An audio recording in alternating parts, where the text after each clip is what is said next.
Welcome to the College and Career Readiness Podcast, where you learn useful tips to help you plan for your future. Today we are joined by our special guest, Staff Sergeant Dahlberg from the National Guard. Before we start our interview, remember to take control of your future. Join the California Army National Guard and serve your community during local and state emergencies.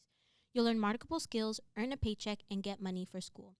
Contact Staff Sergeant Dahlberg today at 916-628-4922. Hi, can you tell me about your position and what you do? Well, hello, and thank you for having me on. I'm a recruiter with the California National Guard, and it's my job to find people who are qualified to join and assist them through the process. Why did you choose the National Guard instead of the other branches? So after careful research and considering all the branches, I chose the National Guard because it allowed me to stay in California, close to my family, and serve in the community in which I live. Can you tell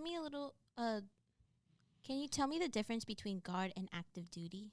Absolutely. So the Guard allows you to stay in your home state while serving in your community, whereas active duty requires you to move every 3 years.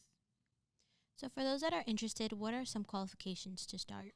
So the minimum qualifications are that you be between the ages of 17 and 35, that you can pass the ASVAB, you can pass medical, and you don't have any hindrances like medical and things like that, that you're physically qualified, and it's a pretty simple enlistment process. With respect to military life, how difficult is your training? Physical training is actually something that pretty much anyone can do as long as they put their mind to it. Especially for all the females out there who are deterred by the physical training aspects of the National Guard. So I'm 4'11", and I weigh 100 pounds, and I got through physical training no problem. How long do you plan to serve in the Guard? So I've been serving for 12 years now, and I definitely plan on putting at least my 20 years in, if not more. For those that like to travel, does the Guard offer a lot of travel opportunities? There are plenty of travel opportunities within the National Guard. Just a few years ago, we did our annual training in the Ukraine. So I've been all over with the National Guard. I've been to Germany, Poland. I've been many places. So the National Guard gives you the opportunity to travel while you're on training status, while you're in duty status, and as well as leisure, because you can actually fly to places like Hawaii, Germany, for no cost through Travis Air Force Base by being a service member. And to those that plan to attend college, will the National Guard be able to accommodate to it? So the National Guard is a very special organization in the respect that we put education at the forefront of your career. We encourage you to go to school, and we facilitate you and give you all of the accommodations that you need to be successful in college. We absolutely will take care of your tuition, and paying for it is one of the benefits of being a service member. And finally, what is the time commitment for a member of the National Guard? So the average person puts in about 6 years with the options to extend after that, but there also is a 3-year option, which is really great because if it's something that you're just considering or you don't want to commit to a longer term, 3 years is a great way to get yourself started, to understand if it's the right move for you.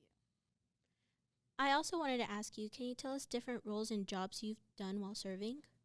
Absolutely. So I started my career as a diesel mechanic, and from there I moved on to being a truck driver for the Army National Guard for a number of years, and that was really fun because it was really challenging.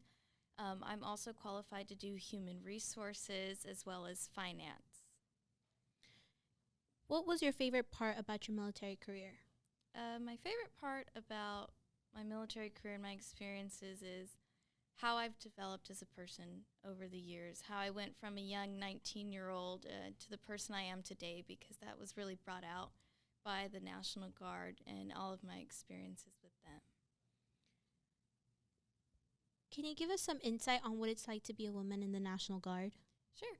Being a female in the National Guard has its challenges because the ratio of males to females is pretty drastic, but I would say to any female out there who's considering joining the National Guard and maybe a little deterred by it, that it's absolutely something you can do. It's absolutely something you can achieve, and you'd be really proud of yourself in all the things that you can accomplish, and that's by way of the National Guard. And lastly, how long do you plan to serve in the Guard? I'm on 12 years now, and so I plan on at least doing my 20, if not more. Well, thank you, Staff Sergeant Dahlberg, for taking the time to interview with us today. It's been a pleasure having you. Thank you so much.